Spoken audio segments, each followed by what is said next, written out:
William Starling carried the packet back into the dining room where his wife and son were seated. In those days, most families did their most ambitious cooking for the midday Sunday dinner, but the Starlings were theatrical. And you cannot give a good Sunday matinee on a full stomach. Therefore, Sunday breakfast was Mary's showcase meal of the week, a matter of sweet rolls and fresh juice, sausages, bacon, and thick, cheesy omelets. They ate these breakfasts at a table set with linen napkins, silver cutlery, and the good china. On Sunday mornings, the Starlings could enjoy a leisurely family meal.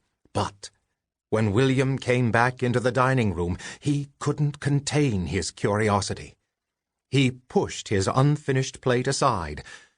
From inside the packet, he pulled 2 long envelopes, one small, heavy red silk bag, and one thick sheet of paper covered with words arranged in lines as straight as soldiers on a battlefield.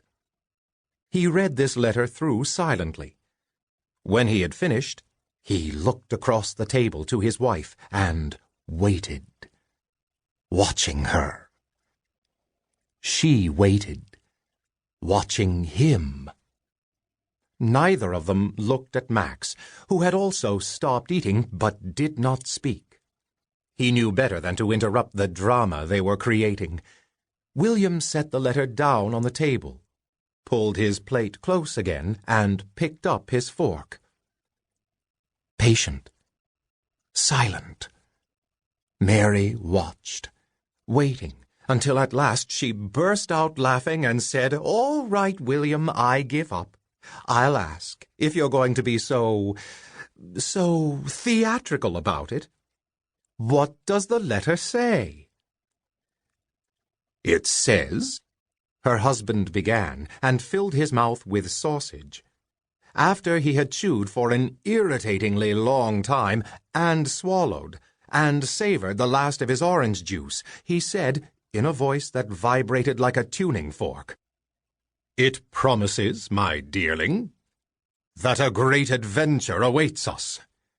"That's unfortunate," remarked Mary, with no more interest than if he had just told her she had toast crumbs on her chin. She rose from the table. William was not the only dramatist in the family. "Seeing that we have a full schedule of performances from now until—" She half-turned in the doorway and paused, as if to think. "I believe the middle of September, with no time for adventures." "All right," William said. "All right, Mary. You win. Come back, sit down, and lend me your ears."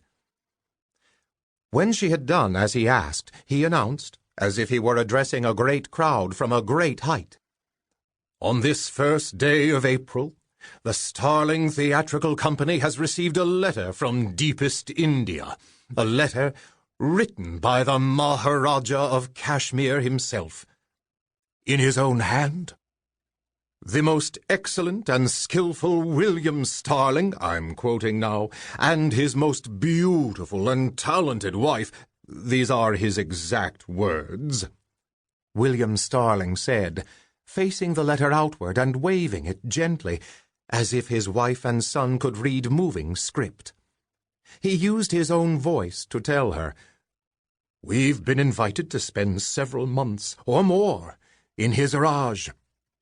In India, Mary. We've never been to India. And what do you say to that, my most beautiful and talented wife?"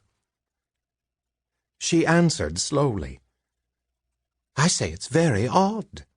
Very odd indeed. What use can he have for us?" "He wants us to create a theatre company for him, like in Elizabethan England, a troupe of actors to entertain his court and to travel among his villages, performing.